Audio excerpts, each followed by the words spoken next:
Stoicism. All right. Yes, all right. So, Finally, we made it. so when did you first?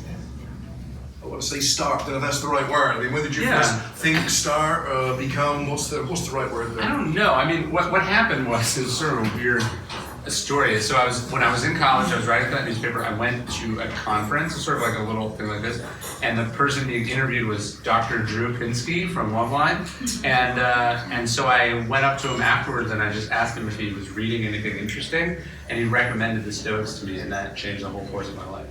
But so I was at 19 or 20, and I just read this book, and I mean, it was sort of a long incubation process, but it was just, it was a very powerful thing for me to read at that age, and I think when most people think philosophy, they think sort of like turtleneck college professors talking about, how do we know we're not living in a computer simulation or something, like sort of fascinating questions that but you can't do anything with. And I think that's certainly modern philosophy, but that's not what philosophy was in antiquity. And so, it was much closer to what today we call self-help. And so I sort of was very fascinated with the sort of practical application of philosophy, and that set me down the path that I continue to be on. So Stoicism in business, a lot of business people here. Yeah. How do we apply it? What's the practical use? I mean, there's a big contract or a key hire and we don't get it. What is Stoicism? So I think the sort of fundamental sort of bedrock assumption of Stoicism is like we don't control what happens, we control how we respond. Right? So one of the best quotes in all of Stoicism is from Epictetus, who's this former slave, and he says it's not things that upset us, it's our judgment about things. So events are objective, right? You didn't have the job before, you still don't have the job, right? Like you're going for some contract. You didn't have it before, you don't have it after.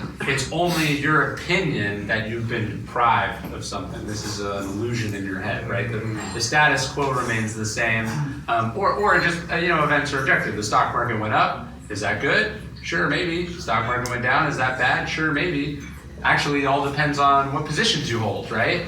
And it also depends on what the future holds. And so it's sort of about cultivating this kind of calm demeanor in all sorts of situations. And so you're not freaking out, you're not emotional about what happened, and you're focused instead on what are you going to do about this thing that's happened. Got it. Stoicism in personal life, in my love life, how does that apply? So the sort of four virtues of Stoicism are courage, justice, moderation, and wisdom. And shoot on stuff.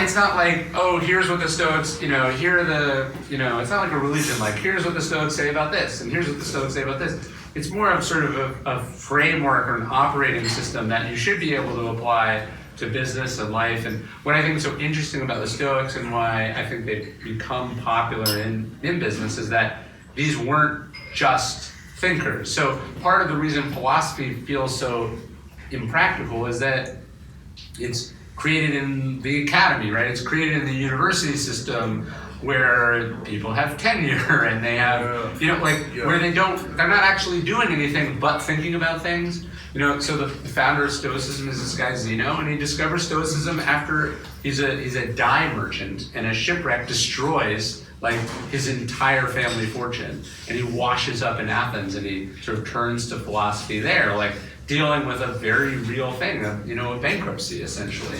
Marcus Aurelius is an emperor. There's been Stoics who were fighter pilots. There have been Stoics who were soldiers. There have been Stoics who were politicians. Like, these are real people in the real world, and as much as things have changed from ancient Greece and ancient Rome, they haven't, like, people are still people. You know what I mean? Like, a bunch of the Stoics are senators. We still have senators, and there's still senators reading Stoic philosophy. So there's this sort of, almost reassuring continuity about human history when you think about it that way.